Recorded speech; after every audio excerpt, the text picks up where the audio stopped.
Assalamualaikum warahmatullahi wabarakatuh. Alhamdulillahilladzi arsala rasulahu bil huda wa dinil haqq liyuzhirahu 'alad dini kulli wa kafa billahi syahida. Asyhadu an la ilaha illallah wa la syarika la wa asyhadu anna Muhammadan abduhu wa rasuluh. Allahumma salli ala Muhammad wa ala alihi wa ashabihi ajma'in. Jamaah kajian Jumat pagi yang insyaallah dimuliakan Allah. Hari ini kita dipertemukan lagi oleh Allah Subhanahu wa taala dalam suasana yang happy, dalam suasana yang bahagia meskipun pandemi belum juga berlalu.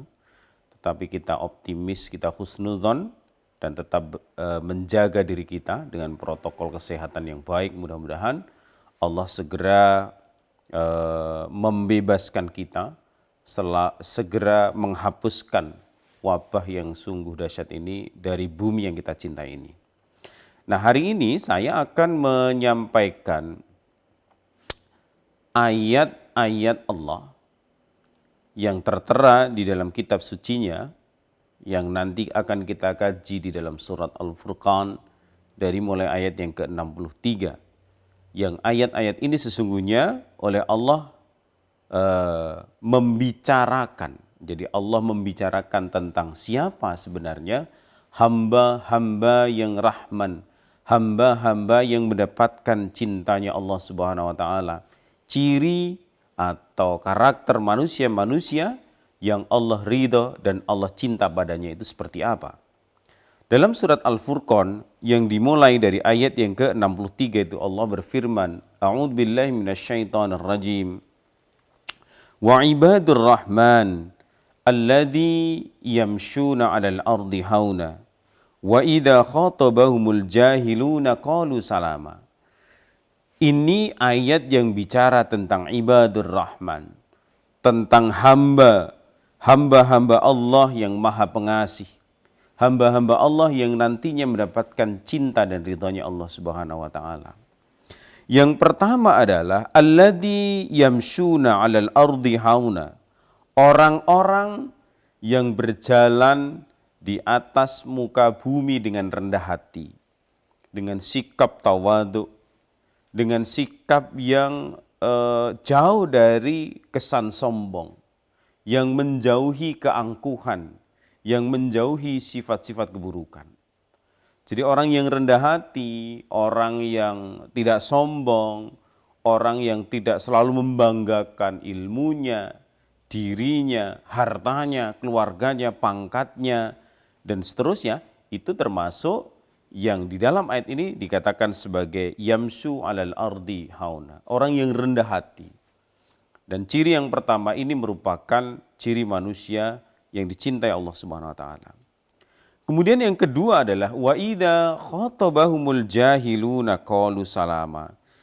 Dan orang yang apabila mereka itu dihina, diolok-olok oleh orang-orang yang bodoh, orang-orang yang tidak faham, orang-orang yang rendah tingkat literasinya, rendah pengetahuannya, bahasanya kasar, bahasanya buruk, hobinya hanya mengolok-olok orang lain, menghina dia, maka orang-orang yang disebut dengan ibadur rahman itu dia tidak membalas dengan perkataan yang serupa, tetapi kata Allah, dia membalas dengan qalu salama, dengan mengucapkan salam atau perkataan-perkataan yang mendamaikan. Sebab apa? Sederhana saja. Kalau Anda misalnya dikatakan sesuatu oleh orang lain dengan perkataan yang amat sangat buruk, disamakan dengan hewan-hewan tertentu misalnya, coro, wedus, landak, kebo, sapi dan seterusnya. Kemudian kita membalas mereka dengan perkataan yang sama, lalu pertanyaannya apa bedanya kita dengan mereka? Apa hal itu kemudian hanya memuaskan saja? Ya kan? Tidak lebih dari itu. Mereka mengatakan yang jelek, kita balas yang jelek. Tentu kita puas ketika kita mampu membalas itu. Tetapi sesungguhnya menurut ayat ini di mata Allah, Anda sesungguhnya sama kedudukannya dengan orang-orang yang mengolok-olok tadi. Orang-orang yang menghina dengan perkataan-perkataan yang buruk, maka sesungguhnya kalau kita membalas dengan hal serupa, kita sedang menurunkan derajat dari sesuatu yang amat sangat tinggi, yang sudah mulia dan semua itu sudah melekat pada diri kita, tapi kemudian kita turunkan itu. Kita rendahkan diri kita dan tanpa sadar kita menyamakan diri kita sendiri dengan orang-orang bodoh yang hobinya mengolok-olok tadi. Maka itu ciri yang kedua. Kemudian yang ketiga jamaah sekalian, walladzina yabituna li rabbihim sujjadan wa qiyama. Kata Allah Subhanahu wa taala, yang disebut dengan ibadur rahman itu adalah orang-orang yang yabituna li rabbihim, menghabiskan waktu malamnya sujjadan wa qiyama, untuk beribadah kepada Allah, untuk bersujud, untuk rukuk, untuk berdiri, untuk melaksanakan qiyamul lail, melaksanakan sunnah-sunnah Rasulullah di malam hari. Tidak hanya tidur tentu saja, tidak hanya menghabiskan waktunya untuk bermain HP atau bermain medsos semalaman atau nonton sepak bola saja misalnya di waktu malam hari, di dini hari, tetapi kata Allah Subhanahu wa taala, yabituna li rabbihim sujjadan wa qiyama. Dia menyisihkan di antara waktu-waktu malamnya ini untuk beribadah kepada Allah. Masya Allah, ini indah sekali. Tetapi memang Allah Subhanahu wa taala mengatakan yang mampu melakukan seperti itu tidak banyak. Ya kan? Yang mampu melakukan itu tidak banyak. Jadi sedikit sekali yang bisa bangun, kemudian meluangkan waktu untuk zikir kepada Allah, meluangkan waktu untuk tahajud, membaca Al-Quran dan seterusnya, khususnya di sepertiga malam yang terakhir. Tidak banyak. Tidak banyak. Sangat sedikit sekali di antara orang-orang yang mampu menjadikan dirinya istiqomah di dalam urusan-urusan itu. Maka Allah Subhanahu wa taala mengatakan, yang mampu dia disebut sebagai ibadur rahman. Indah sekali sebenarnya. Kemudian yang keempat. Yang keempat kata Allah, walladzina yaquluna rabbana srif anna adzab jahannam.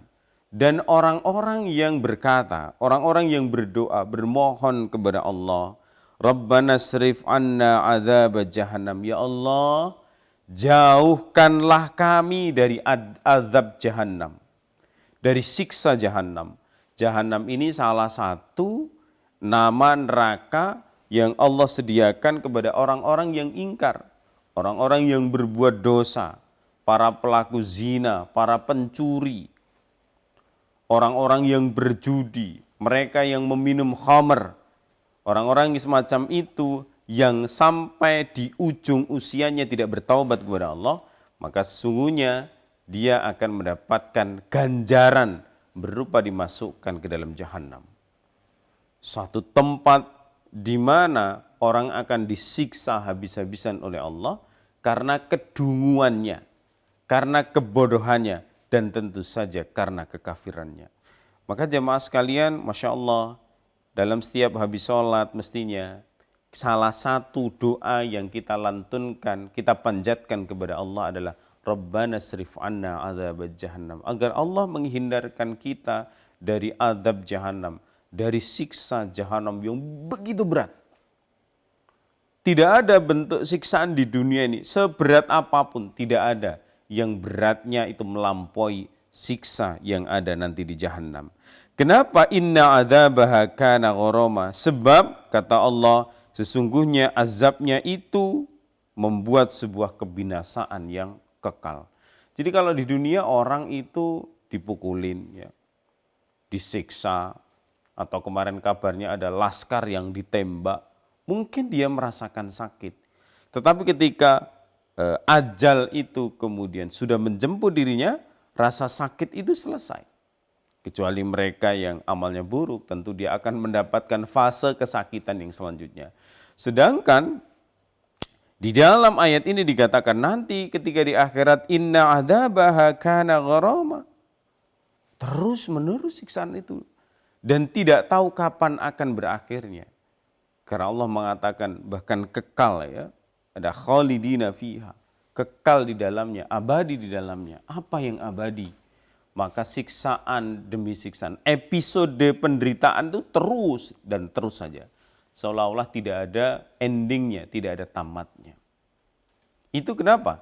Karena kita mengingkari dengan bentuk pengingkaran yang nyata, dengan bentuk kekafiran yang dahsyat, dengan bentuk pengkhianatan ya, yang kita lakukan, yang manusia lakukan kepada Allah Subhanahu wa taala, dan pengkhianatan itu bukan pengkhianatan biasa gitu.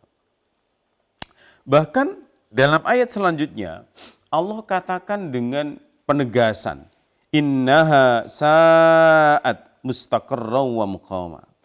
Sungguh jahanam itu adalah seburuk-buruk tempat kediaman. Seburuk tempat bermukim, ya buruk banget. Tidak ada orang yang mau bermukim, bertahan meskipun hanya sedetik saja di neraka jahanam itu. Masya Allah. Jadi ini sesuatu yang sangat mengerikan. Kalau orang menyadari, dia akan memilih jalan yang baik, dia akan memilih jalan yang terang, dia akan memilih jalan yang lurus. Jangan sampai jalan yang ditempuhnya itu menjadi modal keburukan bagi dirinya dan Allah memasukkan dia ke jahanam. Kalau sudah di sana, sudah di akhirat, tidak bisa protes. Kalau sudah di akhirat, sudah keputusan Allah sudah tidak bisa dianulir, nggak bisa diamandemen. Tidak ada ceritanya dengan kekufuran, dengan kemusyrikan, dengan pelaku zina sebagai profesi pada diri kita misalnya, dosa-dosa besar itu, dan kita tidak memohon ampun kepada Allah, kemudian kita akan diselamatkan. Tidak ada ceritanya. Maka Masya Allah jamaah sekalian, innaha sa'at mustaqarra wa muqama. Jadi ini benar-benar dahsyat. Jadi Allah sudah mengingatkan. Jadi kalau di antara kita misalnya, sudah diingatkan begini kok ternyata jalan terus maksiatnya, ya, kendor ketaatannya, maka sudah bukan salah siapa-siapa. Allah sudah kasih peringatan, maka yang salah adalah diri kita sendiri, bukan orang lain. Tausiah sudah disampaikan, bahkan sekarang konten-konten YouTube juga banyak bicara tentang kebaikan-kebaikan. Kalau yang dipilih adalah yang buruk, ya sudah bukan salah mereka yang berusaha menghantarkan kita kepada petunjuk Allah Subhanahu wa taala. Kemudian ayat selanjutnya jemaah yang insyaallah dimuliakan oleh Allah Subhanahu wa taala. Ciri ibadur rahman itu kata Allah, walladzina idza anfaqu lam yusirru. Walladzina idza anfaqu lam yusrifu, kata Allah. Dan orang-orang yang apabila menginfakkan harta mereka itu lam yusrifu, tidak berlebihan, walam yaqturu, tetapi juga tidak kikir, wa kana baina dzalika qawama, tengah-tengah. Jadi tidak perlu lebay ya di dalam berinfak, di dalam berzakat, sesuai dengan ukuran saja. Ketika bersedekah, kalau harta ada nisabnya, keluarkan sesuai dengan nisabnya, itu sudah batas yang luar biasa. Maka di dalam ayat ini dikatakan lam yusrifu, jangan berlebihan. Tetapi juga walam yaqturu, tapi jangan bakhil. Jangan pelit. Jangan sampai harta itu disimpan di kantong kita atau di brankas atau di bank, ponengisor dipan itu orangnya simbah-simbah biyen. Dan itu tidak pernah dimanfaatkan untuk sesuatu yang benar. Orang-orang miskin di sekitar kita nggak dapat apa-apa. Orang-orang fakir ya tetap dengan kefakirannya padahal kita mampu. Kita punya duit, kita punya harta, tetapi harta kita hanya untuk memenuhi perut kita sendiri. Saya pernah sampaikan, ada seorang artis Hollywood ya, kalau jamaah tahu namanya Nicolas Cage. Ya. Dia pernah mencapai kejayaan. Saya pernah baca di media itu, bahkan kekayaannya lebih dari 32 triliun. Tetapi dia beberapa tahun yang lalu dinyatakan sebagai orang yang bangkrut, orang yang rugi, orang yang habis-habisan hartanya. Pilot lah, Anda bisa bayangkan, 32 triliun itu, Masya Allah ya. Kita jangankan punya, bayangke mungkin ratakan. Begitu banyaknya, tetapi harta yang begitu banyak itu ternyata ketika memenuhi nafsu perut satu orang saja, itu tidak cukup. Anda bisa bayangkan. Maka di dalam ayat ini dikatakan, mestinya cara mengelola, cara ngurus harta itu yang benar. Selain dikonsumsi, ya diberikan ke orang. Ya sedekah itu, ya zakat itu, ya infak itu. Dan proporsional, jangan berlebihan. Karena kalau berlebihan jangan-jangan tujuan utamanya bukan sedekah tapi pamer, bisa juga. Ben ketok diarani dermawan, diarani lomo, diarani ahli sedekah dan seterusnya. Ya kan? Maka yang proporsional saja, itu menghindarkan diri kita dari kesombongan. Tapi juga jangan bakhil, jangan kikir, jangan pelit. Karena itu bisa membawa kita dari budaya menimbun-nimbun harta, kebiasaan menimbun harta yang itu tidak hanya merugikan dirinya sendiri tapi juga merugikan orang-orang yang ada di sekitarnya. Maka yang tepat kata Allah Subhanahu wa taala, wa kana baina dzalika qawama. Di tengah-tengah aja, proporsional saja. Jadi yang namanya zakat, infak, sedekah itu ya sesuai dengan porsinya. Kalau kuatnya 10.000 lah keluarkan. Kalau kuatnya 1 juta, 1 juta. Kalau memang kuat 1 miliar dan bagi dia itu hal yang biasa saja ya 1 miliar. Jadi ini saya kira ajaran Allah yang sangat indah untuk diterapkan dalam kehidupan kita. Nah kemudian langkah selanjutnya untuk menjadi manusia yang disebut ibadur rahman adalah walladzina la yad'una ma'allahi ilahan akhar. Jadi orang yang tidak menyekutukan Allah ya, ilahan akhar dengan sesuatu yang lain. Wah, ini yang disebut dengan musyrik ya, atau syirik perbuatannya. Menyekutukan itu adalah syirik, pelakunya disebut musyrik. Kalau di dalam surat An-Nisa itu bahkan dikatakan la yaghfiru ayyushraka bihi wa yaghfiru ma duna dzalika liman yasha. Tidak diampuni oleh Allah Subhanahu wa taala dosa syirik ini. Maka di dalam ayat ini dikatakan la yad'una ma'allahi ilahan akhar. Yang tidak menyekutukan itulah yang ibadur rahman. Tetapi mereka yang menyekutukan Allah berarti dia hamba yang penuh dengan kemusyrikan. Wih, dosanya enggak diampuni sama Allah. Kalau sampai akhir hayatnya dia tidak bertobat kepada Allah. Jadi bahaya sekali. Kemudian wala yaqtuluna an-nafsal lati harramallahu illa bil haqq. Jadi tidak membunuh jiwa yang diharamkan oleh Allah kecuali dengan jalan yang dibenarkan. Jadi jalan yang dibenarkan itu apa ya? Satu perang ya. Perang boleh. Kalau perang enggak boleh matiin orang ya kita yang dimatikan orang. Tidak boleh nembak musuh, ya kita yang ditembak musuh. Lalu kalau dalam hadis itu dikatakan bahwa orang yang membela diri, ya jadi dia mungkin dirampok atau kalau perempuan akan akan mendapatkan perlakuan kriminal ya, kejahatan seksualitas misalnya. Lalu dia membela diri dan ketika membela kehormatan dirinya itu kok ternyata musuhnya itu mati di tangan kita, maka itu boleh, itu termasuk yang diizinkan, membunuh yang diizinkan. Tapi kalau tidak ada sebab yang dibenarkan, maka dia terkena nih ayat ini.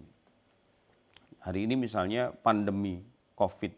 Kalau ternyata pandemi COVID ini benar-benar merupakan sebuah rekayasa para korporasi-korporasi besar yang tujuan utamanya adalah ekonomi, tapi mengorbankan jiwa manusia yang jumlahnya ratusan ribu bahkan jutaan, maka itu bagian dari kejahatan yang luar biasa. Yang itu tentu bertentangan dengan ayat ini. Jadi kita membunuh ya tidak boleh. Kalau misalnya aborsi, tergantung kata para ulama. Kalau aborsi itu dilakukan satu karena perempuan itu, kan aborsi juga membunuh juga. Misalnya perempuan itu korban pemerkosaan. Kemudian yang kedua, kalau melahirkan bayi ternyata bahaya bagi sang ibu. Lalu yang ketiga, secara sosiologis masyarakat belum bisa menerima korban-korban semacam itu. Kemudian bayinya belum bernyawa, maka kata para ulama, asal dilakukan secara profesional dengan catatan ya situasi semacam itu boleh. Itu namanya membunuh tetapi diizinkan karena alasannya dibenarkan. Tapi kalau misalnya membunuh alasannya, oh ada seorang istri hamil lagi tapi dia nggak menghendaki kehamilan itu, nggak menghendaki kok hamil kan nggak mungkin. Lalu dia ingin menggugurkan, wah ini termasuk tindakan membunuh yang diharamkan oleh Allah Subhanahu wa taala. Ya kan? Nah, termasuk kalau misalnya kita baca hadis-hadis Nabi itu kan ada hewan yang dianjurkan untuk dibunuh, misalnya ular, kemudian cicak, ya kan. Tapi ada juga hewan yang diharamkan untuk dibunuh kecuali ada sebuah alasan, misalnya kucing, ya, atau hewan-hewan yang lainnya, misalnya begitu. Jadi jangankan manusia membunuh hewan saja ada aturan mainnya, maka ada dalil yang mengatakan membunuh satu manusia itu sama dengan membunuh seluruh umat manusia. Gitu. Kemudian wala yaznun, dan tidak berzina. Wah ini ya. Ini termasuk yang kalau di tengah masyarakat lama-kelamaan perilaku zina ini seolah-olah perilaku yang dianggap lazim. Apalagi kita sering nonton entah di televisi, di YouTube ya, artis-artis kita ini menampilkan perilaku-perilaku yang kadang-kadang mendekatkan orang kepada zina atau menganggap bahwa hal-hal semacam itu dianggap sebagai sesuatu yang lumrah. Nanti kalau kadang-kadang ada juga yang menvideo, disebar, ya kan, kemudian ditangkap polisi. Ketika ditangkap polisi pura-pura bukan dirinya, padahal dirinya, dan seterusnya. Padahal ini perilaku zina yang oleh Quran maupun di dalam sabda-sabda Rasulullah dikatakan sebagai salah satu dosa besar. Tidak ada ampun kalau dia tidak bertobat dengan sungguh-sungguh. Ini dosa yang begitu besar. Bahkan Rasulullah pernah suatu ketika diajak malaikat Jibril di dalam mimpinya. Meskipun mimpi kan kata para ulama, mimpi Nabi itu ar-ru'yatus shadiqah, mimpi yang benar. Itu dikatakan, digambarkan oleh malaikat Jibril. Pelaku zina itu oleh Allah nanti di neraka. Allah menugaskan para malaikat penjaga neraka untuk menyiksa dengan cara ditusuk kemaluannya dengan besi yang amat sangat panas sampai tembus ke ubun-ubunnya, digambarkan dalam hadis semacam itu. Masya Allah jamaah sekalian, mudah-mudahan kita semua terhindar dari itu. Karena ini sungguh bahaya sekali. Tidak hanya kita, ya keluarga kita kalau bisa. Karena ada ayat Allah yang mengatakan dalam surat At-Tahrim itu, ku anfusakum wa ahlikum nar. Jadi kita ini wajib menjaga diri kita dan keluarga kita dari siksa api neraka kelak. Maka bagaimana cara menjaganya? Pandu mereka dengan Quran, pandu mereka dengan sunnah, pandu mereka dengan nasihat-nasihat kebaikan. Dan itu juga untuk menasehati diri kita sendiri. Nah, wa may yaf'al dzalika yalqa asama. Jadi kalau mereka melakukan tadi yang disebutkan ini, menyekutukan Allah, membunuh, kemudian berzina, maka kata Allah, mereka akan mendapatkan balasan yang setimpal, yang dahsyatnya luar biasa. Apa itu balasannya? Di dalam ayat yang ke-69 dikatakan, yudha'af lahul adabu yaumal qiyamah wa yakhlud fihi muhana. Jadi dilipat gandakan azab untuk mereka. Orang yang musyrik, orang yang suka bunuh, orang dengan pelaku zina dan seterusnya. Mereka kekal di sana dan kekekalannya itu kekekalan dalam keadaan terhina yang teramat sangat. Tidak usah jauh-jauh jamaah sekalian. Kita hari ini misalnya di dunia saja ada orang yang dihinakan oleh Allah. Ada orang yang dihinakan oleh sesama manusia. sakit hatinya, Masya Allah, luar biasa. Urip neng sejatine mati. Maksudnya apa? Dia hidup tapi dimatikan. Kenapa dimatikan? Dia tidak diperankan, dia dikucilkan, dia mungkin dipenjara karena dia korupsi, karena dia tukang tipu, karena dia pelaku maksiat, ya kan? Karena dia sombong dan seterusnya. Kemudian dia tidak diperankan oleh orang, dicabut semua peran-peran strategisnya, dimiskinkan. Misalnya karena dia korupsi. Belum di akhirat, di sini saja orang yang dihinakan semacam itu sesungguhnya, Masya Allah, dia amat sangat sakit dan sakitnya itu bukan sakit yang biasa. Jadi kalau kita melakukan 3 hal tadi kata Allah, habislah kita nanti di akhirat. Tadi syirik, kemudian membunuh, kemudian zina. Dilipat gandakan oleh Allah. Tetapi kemudian pada ayat selanjutnya, Allah mengatakan illa man taba, kecuali mereka yang bertaubat, wa amana, kemudian beriman dia, wa amila amalan salihan, dan mereka itu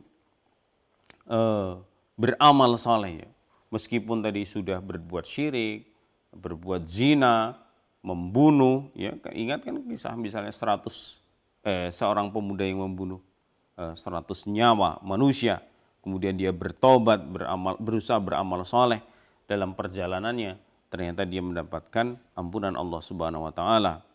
Maka faulaika yubaddilullahu sayyiatihim hasanat. Jadi mereka itu oleh Allah, kejahatan mereka itu maka diganti oleh Allah dengan kebaikan. Jadi perilaku-perilaku jahatnya itu oleh Allah Subhanahu wa taala diganti dengan perilaku-perilaku kebajikan. Wa kanallahu ghafurur rahima, dan Allah itu Maha Pengampun lagi Maha Penyayang. Nah, kemudian jamaah sekalian, wa man taba wa amila salihan. Ini penegasan selanjutnya. Dan barang siapa bertobat dan mengerjakan kebajikan, fa innahu, maka sungguhnya yatubu ilallahi mataban. Sesungguhnya dia bertobat kepada Allah dengan tobat yang mataban. Tobat yang sebenar-benarnya tobat, atau orang sering menyebut dengan istilah taubat dan nasuha. Lalu ciri selanjutnya, jamaah yang insyaallah dimuliakan oleh Allah, walladzina la yashhaduna zur, dan orang-orang yang tidak memberikan kesaksian palsu. Masya Allah. Ini apa ya, kalau di negara kita ini banyak kan orang bersaksi palsu itu enteng saja. Bahkan disumpah ketika dijabat, ketika mereka mendapatkan jabatan tertentu kemudian disumpah oleh hakim, bahkan sumpahnya itu sambil dinaungi Al-Quran, tapi ya korupsi juga, bohong juga. Padahal Allah katakan walladzina la yashhaduna zur, mereka itu tidak memberikan kesaksian palsu. Berarti kalau memberikan kesaksian palsu adalah hamba yang sangat dibenci oleh Allah. Tapi kalau dia jujur di dalam memberikan kesaksian, dalam ayat ini, oh ibadur rahman dia. Dia adalah hamba yang dicintai Allah Subhanahu wa taala. Nah, kemudian wa idza marru bil lagwi marru kiraman. Apabila orang-orang ini berjumpa dengan orang-orang yang perilakunya itu enggak ada manfaat gitu. Kumpul-kumpul tapi enggak ada manfaat. Sia-sia deh, ya kan? Maka mereka berlalu dengan menjaga kehormatan dirinya. Maksudnya orang-orang yang dicintai Allah itu tidak akan mau bergabung sama orang-orang yang kalau ngumpul-ngumpul, komunitasnya itu komunitas yang nggak ada manfaat. Pesta, rono, rene, apa itu kalau istilah kerennya itu, sosialita ya. Kesana kemari menghobine pesta, dari klub ke klub, dari diskotik, dari bar ke bar. Maka orang-orang yang semacam itu, kata Allah Subhanahu wa taala, mereka menghindari itu, bilagwi marru kirama. Tetapi cara menghindarinya itu dengan cara tetap menjaga kehormatannya. Berarti apa? Dia tidak bergabung, tetapi dia juga tidak mengkata-katai, tidak mengolok-olok, seandainya dia mengingatkan, maka dia akan mengingatkan dengan cara yang baik kepada mereka. Kemudian orang yang disebut oleh Allah sebagai ibadur rahman dalam ayat yang ke-73 ini adalah walladzina idza dzukkiru bi ayati rabbihim. Orang yang apabila diberi peringatan dengan ayat-ayat Tuhan, dengan ayat-ayat Allah, lam yakhirru 'alaiha summa wa umyana, kata Allah. Mereka itu tidak bersikap sebagai orang-orang yang tuli, summa wa umyana, buta. Jadi ini kan kayak dalam surat Al-Baqarah itu ada kata-kata summum bukmun umyung fahum la yarji'un. Jadi orang-orang yang sudah tidak mau menjadikan Quran sebagai bagian dari cara mereka memperbaiki hidup, ya pasti telinganya buta. Telinganya tuli, matanya buta. Pikirannya itu tersumbat oleh hal-hal yang intinya tidak mau menerima kebenaran dan kebaikan yang bersumber dari Al-Quran. Jadi diberi peringatan sama saja orang seperti itu. Nah, kita ini tiap hari ngaji sama nggak ngaji kok sama saja. Ya jangan-jangan mirip sebagaimana yang Allah sebutkan di dalam ayat ini. Lalu kriteria yang terakhir, walladzina yaquluna rabbana hab lana min azwajina wa dzurriyyatina qurrata a'yun. Orang-orang yang berdoa, Rabbana hab lana, ya Tuhan kami, hab lana, anugerahkan kepada kami, min azwajina, istri atau pasangan hidup, wa dzurriyyatina, anak-anak, qurrata a'yunin, yang menyenangkan hati. Maka ini bagi Anda yang sudah berkeluarga, ini doa wajib nih, gak boleh ditinggalkan. Wa ja'alna lil muttaqina imama, dan jadikanlah kami pemimpin orang-orang yang bertakwa. Nah, orang-orang yang semacam itu kata Allah, ulaika yujzaunal ghurfata bima sabaru. Mereka itu diberikan balasan di tempat yang amat sangat tinggi. Maksudnya adalah surga. Atas kesabaran mereka, wa yulaqqauna fiha tahiyatan wa salaman.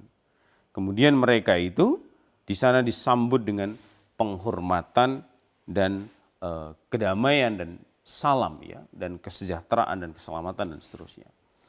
Jadi jamaah sekalian, itulah ciri-ciri ibadur rahman atau hamba-hamba yang mendapatkan cintanya Allah Subhanahu wa taala. Banyak sekali yang Allah sudah sampaikan kepada kita. Mudah-mudahan kita termasuk orang yang menjadi bagian dari hamba-hamba yang ibadur rahman. Terus berusaha, tidak lelah untuk berikhtiar dan bermohon kepada Allah di dalam setiap sujud kita, dalam setiap zikir kita, di dalam setiap aktivitas kehidupan kita. Mudah-mudahan kita termasuk hamba Allah yang disebut dengan kata ibadur rahman. Demikian kajian hari ini, mudah-mudahan bermanfaat. Alhamdulillahirabbil alamin. Assalamualaikum warahmatullahi wabarakatuh.